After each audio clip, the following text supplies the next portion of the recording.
उमेदवारांच्या अर्ज भरतेवेळी भाई जगताप नव्हते, नसीम खान नव्हते, हंडोरे नव्हते, अनेक नेत्यांनी दांडी मारली होती.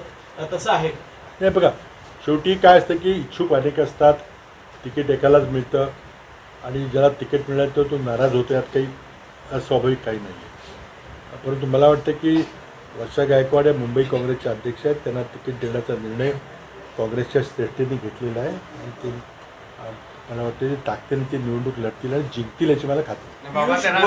विरोधामध्ये कोण असेल आता आज बहुतेक उद्यावर जाहीर होईल, नाव निश्चित झालेलं. फेक व्हिडिओच्या बद्दल मला पुन्हा सांगायचं नम्रपणे, तुम्ही शोधून काढा ना. तुमच्याकडे IT कायदा आहे, तुमच्याकडे सर्ट आहे, तुमच्याकडे मोठी यंत्रणा आहे. तर फेक व्हिडिओ केला असेल मोदींच्या बद्दलचा तुम्ही शोधून काढा आणि त्या फेक व्हिडिओ करण्याला शिक्षा घ्या, कोणी नाही म्हणते. काँग्रेस सत्तेत यायला लागलेली आहे. आता राहुल गांधींच्या भारत जोडो यात्रेमुळं पक्षामध्ये चैतन्य आलेलं आहे. राहुल गांधींनी पुढाकार घेऊन इंडिया आघाडी तयार केलेली आहे. तर तुम्हाला स्तर ढाळलं आहे, मोदींनी आम्हाला सर्टिफिकेट द्यायचं कारण नाही. बाबा, ते उमेदवारीला जोडून एक प्रश्न विचारायचा आहे की नसीम खानना म्हणून आपण प्रचारातनं बाजूला राहतो वगैरे, आणि उद्धव ठाकरेंनी त्याचा लाभ उठवण्याचा प्रयत्न केला आहे. नसीम खानना जर उमेदवारी दिली तर आम्ही त्यांचा प्रचार करू. मग ज्यावेळी आपण 10 जागा लढवतात, त्यात एकाही मुस्लिम उमेदवाराला संधी का नाही? बघा, उमेदवारी कोणाला द्यायची ही त्याकरता निवड समिती होती. काँग्रेस पक्षाची श्रेष्ठीने तो निर्णय घेतला. समन्वय समिती होती. बऱ्याच ठिकाणी जागा वाटपामध्ये 1-2 ठिकाणी असंतोष झालेला आपल्याला माहिती आहे. कारण पहिल्यांदाच महाराष्ट्रामध्ये आपण 3 पक्षाची आघाडी करतो, दोन्ही बाजू. आमच्या बाजूने 3 पक्ष आहेत, तिकडेही 3 पक्ष आहेत, तिकडेही अडचणी किती येतात आपण पाहताय. तर त्यामुळं 1-2 ठिकाणी आल्या, जवळजवळ 48 पैकी 45-46 ठिकाणी एकमतानं सगळे जागा वाटप झालं. 2-3 ठिकाणी काही चर्चा झाली, कार्यकर्त्यांची इच्छेच्या विरुद्ध निकाल घ्यावा लागला. आता उमेदवारी कोणाला द्यायची हा पक्षाचा निर्णय, इच्छुक अनेक असतात, पण बरं सारासार विचार करून की तो निर्णय घेतला जातो.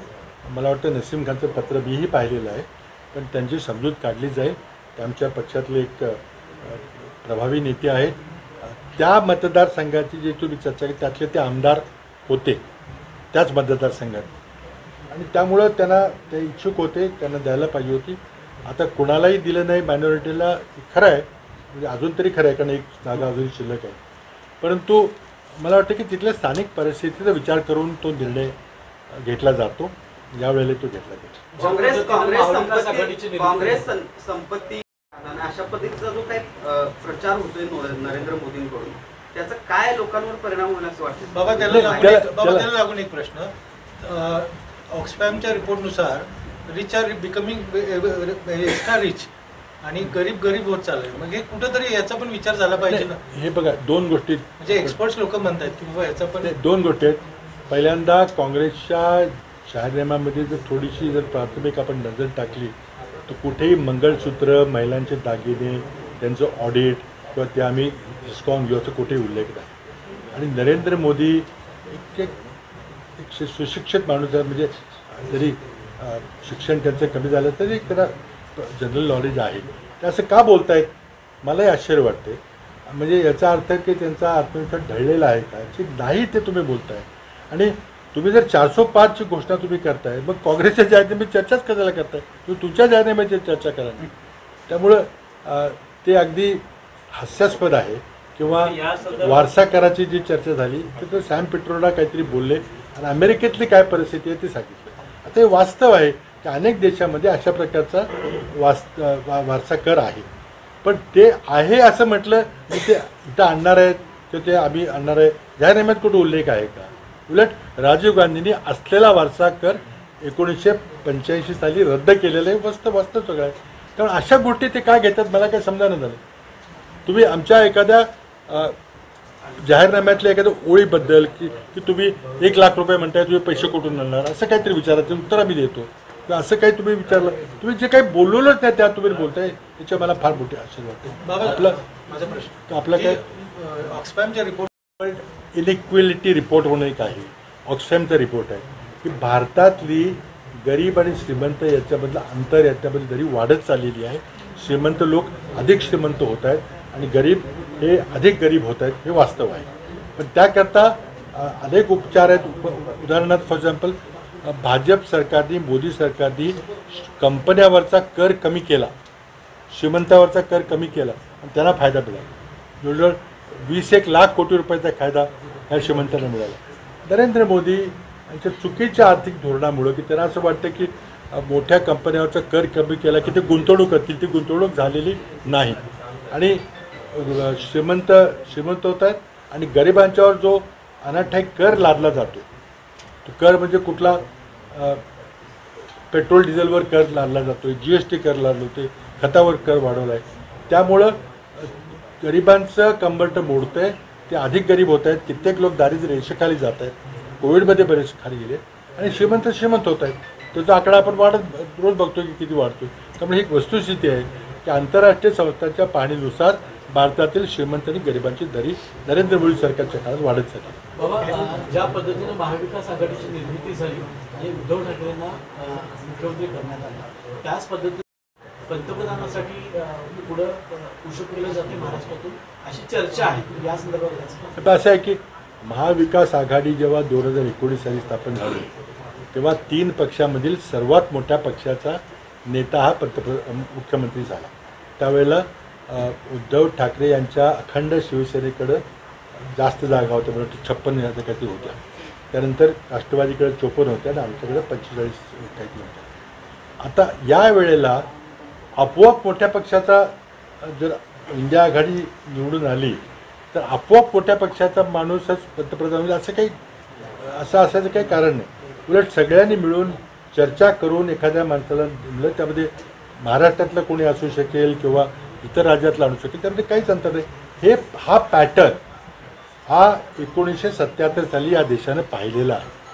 त्यामुळे जेव्हा मोदी विचारतात की हमारे पास तो मोदी है, तुम्हारे पास कौन है, तर ते ही निवडणूक अमेरिकन राष्ट्रपती निवडणुकीसारखी करायचा प्रयत्न करत आहेत. आपल्या संसदीय लोकशाहीमध्ये 2 पक्ष किंवा अनेक पक्ष निवडणूक लढवतात आणि ज्या पक्षाकडे किंवा ज्या आघाडीकडे सर्वात जास्त संख्या असते तो आपला नेता निवडतो. निवडणूक झाल्यानंतर नेता निवडला जाईल. कुठल्या पक्षात आज सांगणं अवघड आहे. बाबा, त्याला जोडून एक प्रश्न. मोदी परवा म्हणाले की 5 वर्षात 5 प्राईम मिनिस्टर इंडिया आघाडी जर असं ते बोलले. आता त्यांना इतकी इंडिया आघाडीची काळजी वाटते, मला त्याबद्दल आनंद वाटतो की ते स्वतःचं काय बोलत नाही, ते इंडिया आघाडीमध्ये काय होईल, ते काय करतील त्याची ते तुलना करतात. असं काय होणार नाही.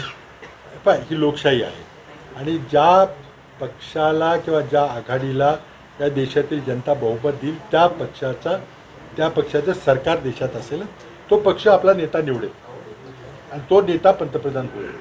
यामध्ये काही विशेष नाही आहे. आता आमचं काय होईल, दर महिन्याला आम्ही बदलू का, हे करू, तुम्ही कशाला विश्लेषण करत बसताय. आज तुमच्या धोरणाचा, तुमच्या कार्यकालाचा बद्दल लोकांनी निगेटिव्ह मत दिलेलं आहे, हे वास्तव आहे. आंबेडकरांच्या ज्या पश्चिम महाराष्ट्रामध्ये सभा झाल्या त्या सभेमध्ये आंबेडकरांनी 2 ते 3 सभांमध्ये असा उल्लेख केला, सातारा आणि कराडचा एक सगळ्यात मोठा अशा पद्धतीचं स्टेटमेंट होतं. तर असा कोण नेता आहे तर काय तुम्ही सांगू शकता? आता त्यांनी नाव सांगितलं तर बरं होईल. कोण नेता आहे, राज्यपाल होईल असं. म्हणजे पहिल्यांदा ते गृहीत धरतात की भाजप होईल.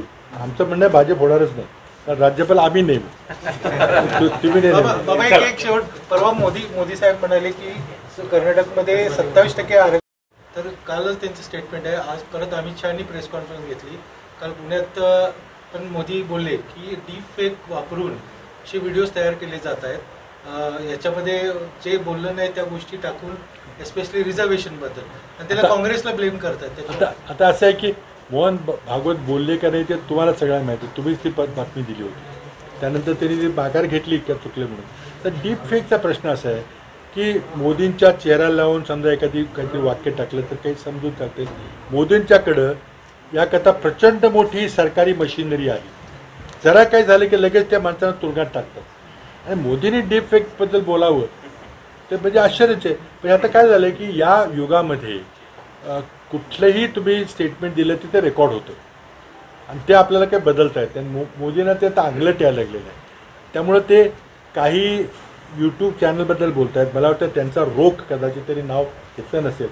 ध्रुव राठेसारखा जो माणूस आहे, जो परदेशात बसून आपल्या भारतावर टिप्पणी करतो, कारण देशात बसून त्याला करता येणार नाही, त्या लगेच केजरीवालसारखं तुरुंगात टाकतील. पण त्याबद्दल त्यांना ते आता ते टोचायला लागले, कारण ते सत्य उघड करतो. अनेक तशा रवीश कुमारच्या आहेत किंवा इंग्लिशमध्ये काही चांगल्या यूट्यूबच्या बातम्या लोक बघतायत आता हे सगळं. आणि काय झालं की मला ह्या ज्या मोठ्या सभा, कोल्हापूरला सभा झाली, काल कराडला सभा झाली, ह्याचा आता टाईम संपला असं मला वाटायला लागलं. 700-700 रुपये देऊन माणसं आणायची आणि त्याला ते आता ते अमरावतीचा व्हिडिओ आपण बघितला. तो जो कॉन्ट्रॅक्टर होता 500 पुरवणारा त्याने 700 घेतले, बायकांना 300 दिले. त्या बायका मांडत होत्या की आम्हाला पाकिटात 300 सापडले. म्हणजे हा आता मोठ्या सभा फक्त एक इव्हेंट होती, एक फोटो ऑपॉर्च्युनिटी होते. तर कोणी ऐकत नाही, कोणी कोणाचं हे नसतं, लक्ष नसतं, आपलीच माणसं आणायची आणि त्याच्यासोबत हे संपलेलं आहे. हे काँग्रेसच्या एका कार्यकर्त्याला विषय घालून तर त्यांचा दावा आहे की AI वगैरे असे टूल वापरून तुम्ही सरकार आहे ना, तुम्ही कोणी जर डीप फेक केलं तुम्हाला शोधता येतं लगेच, तुम्ही त्याला तुरुंगात टाका ना. टाकलं तुम्ही अनेक वेळेला. एक केरळचा पत्रकार हाथरसमध्ये काही घटना घडली त्याची चौकशी केला तेव्हा तुम्ही तुरुंगात वर्षानुवर्षी टाकलं. तुम्ही सरकारी सत्तेचा गैरवापर करू शकता, करताय तुम्ही असं जर विरोधी पक्षांनी जर काही केलं तुम्ही लगेच कारवाई करा. तुमच्याकडे कायदे आहेत, IT ऍक्ट आहे. प्रत्येक सभाची लस मोदींनी दिली म्हणून तुम्ही जिवंत आहात असं जे बोललं जाते. आता तीच कोविडची लस वापरल्यामुळे साईड इफेक्ट मोठे आहेत असं नाही. बघा, कोविडचं राजकारण करू नये. कुठल्याही सरकारचं कर्तव्य होतं ते कोविडपासून माणसांना वाचवायचं. उलट मोदींनी ज्या प्रकारे लॉकडाऊन एकदम अचानक केलं त्यामुळे लोकांना जो त्रास झाला तो टाळता आला असता. पण लस ही त्या एका सरकारी कंपनीने जी जवाहरलाल नेहरूंनी सुरू केली होती त्या कंपनीने शोधून काढली, पुण्याच्या सिरम इन्स्टिट्यूटने काढली. त्यांचं अभिनंदन आहे त्यांच्या शास्त्रज्ञाचं. पण सरकारचं ते कर्तव्यच आहे. तरी काही उपकार कोणावर केले असं नाही आहे. मुंबई काँग्रेसमध्ये आली तर हे OBCचं 27% आरक्षण असं काय कर्नाटक मॉडेल म्हणून काय आहे? आम्ही पहिल्यांदा 2 गोष्टी आहेत. एक तर असं आहे की आम्ही राहुल गांधींनी अनेक वेळेला सांगितले आमच्या घोषणापत्रात आहे की 50% आरक्षणाची मर्यादा ते बी कायद्याने बदलून टाकू. पहिलं तर त्याचा अर्थ असा आहे की आम्ही फक्त कुठल्या तरी धर्माकरता करू असं नाही आहे. तुम्हाला आठवत असेल की मी मुख्यमंत्री असताना आम्ही मुस्लिम समाजाच्या मागासवर्गीयांच्या करता 5% आरक्षण दिलं होतं. मुस्लिम धर्माकरता नव्हे. जसं हिंदू धर्मामध्ये OBC आहे, सुतार आहे, कुठे काय आहे त्याला आपण OBC म्हणतो, खाटीक आहे, तिथं मुस्लिम समाजामध्ये कसाही आहे. ती नावं फक्त बदलली आहेत. तर ते काम करणाऱ्यांना देखील आपण आरक्षण दिलं पाहिजे म्हणून आम्ही मुझफ्फर रहमान म्हणून एक त्यांच्या अध्यक्षतेखाली एक आयोग नेमला होता. त्या आयोगानं 50 मुस्लिम समाजाच्या जाती शोधून काढून त्या GR जर आपण बघितला आमचा तर त्या GRमध्ये त्या 50 जातींचा उल्लेख आहे. सरसकट मुस्लिम धर्मियांना नव्हे तर मुस्लिम समाजाच्या काही ठराविक मागास जातींना आम्ही ते आरक्षण दिलं होतं. ते हायकोर्टने ग्राह्य धरलं. मराठा आरक्षण 16% आम्ही दिलं होतं ते रद्द केलं. पण मुस्लिम मागासवर्गीयाचं आरक्षण ग्राह्य धरलं फक्त शिक्षणामध्ये, नोकऱ्याकरता नव्हे. पण देवेंद्र फडणवीसने ते रद्द करून ते काय लॅप्स होऊन दिलं, ते काय केलं नाही. 50%च्या 8 रद्द केल्या मराठा समाजाला पण आरक्षण देणं सोपं होईल ना. नाही म्हणून आम्ही 50%ची 8 काढायचा प्रयत्न करतो. आम्ही धन्यवाद.